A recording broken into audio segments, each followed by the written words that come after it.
Hello everyone, this is Alan with Satechi, here today to talk to you about our new Smart Travel Router.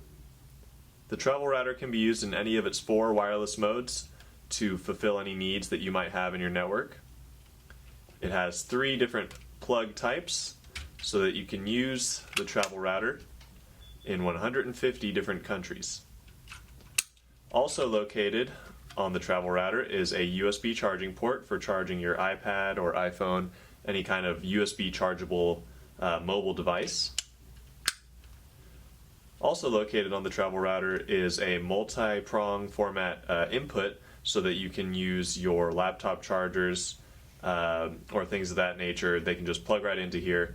Any of the 3 formats that the Travel Router has on it can also be input into the Travel Router. So in this video I'm going to describe what each of the 4 wireless modes do on the Travel Router, as well as give a brief description on how to set those wireless modes up. So first I'll go over what each of the Travel Router's modes do. Those 4 modes are access point, router, repeater, and client.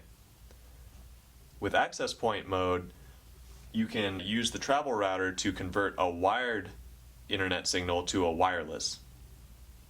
Say for example you're in a hotel room and you only have access to an Ethernet port and no wireless connection is available. You could take an Ethernet cable, plug it into the Ethernet port, and then plug that cable into the Travel Router's Ethernet port and broadcast a wireless connection that you can connect to. Next is router mode. If you have a modem but no router, you can just connect an Ethernet cable from the Travel Router to the modem and broadcast your own wireless network. Next is repeater mode. If you have a wireless connection that's weak in a certain area of your house or office, you can plug the Travel Router into an outlet in that area, have it read the weak signal, and then rebroadcast it as a stronger signal. In client mode, the Travel Router can convert a wireless signal to a wired connection. So the Travel Router can use a wireless signal and transmit the data from the Ethernet port that you can connect an Ethernet cable from the Travel Router to your device and have the Travel Router act as a wireless adapter.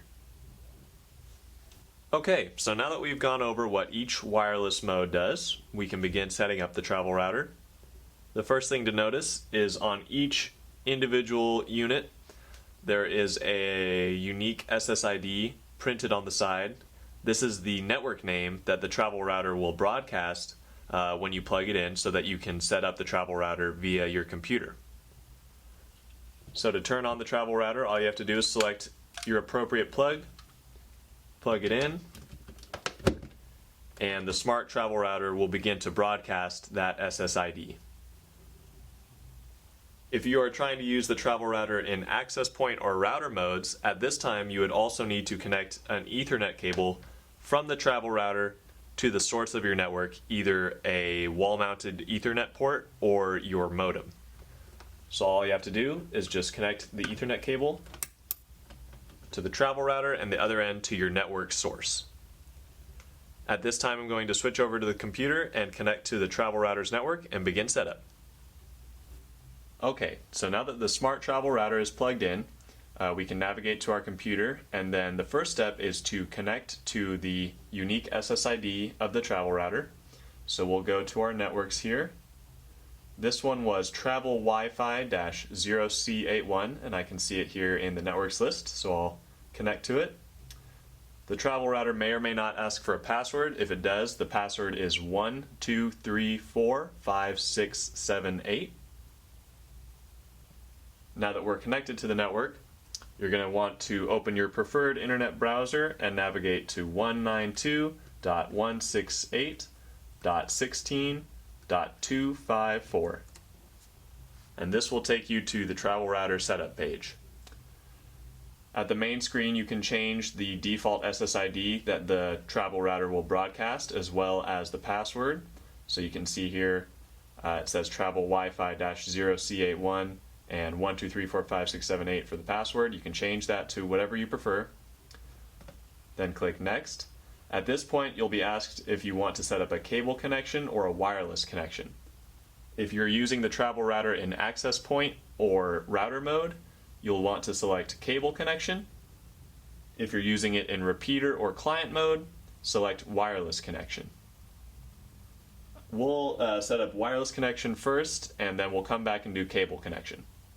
So we'll click Next.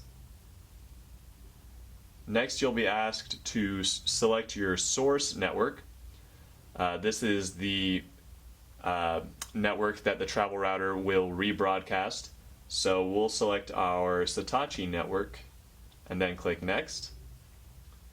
You'll be asked to enter any password that your network might have, so we'll do that now. And then click Next. And it should just take a little bit, and the travel router will reset, and you'll want to connect to that SSID, whether you left it default, the travel Wi-Fi XXXX, or whatever you decided to rename the network to.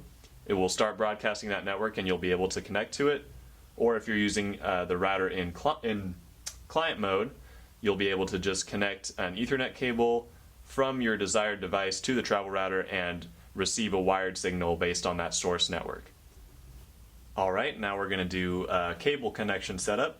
Again, this setup is used if you are using the travel router in access point or router modes. So from this screen, we're just going to select cable connection, and then click Next. And that's it for cable connection. All you have to do is wait for it to read that incoming signal from the Ethernet cable, and then it will start broadcasting a wireless network based on the SSID that you chose earlier in this setup process, as well as the password if you chose to change them from default. Alright, well, thanks very much for watching this instructional video. I hope it helped you set up your travel router. If you have any further questions, you can email us at support@satechi.net or get in contact with us via our Facebook page at facebook.com/Satechi, or visit us at our website at www.satechi.net. Thanks and have a great day.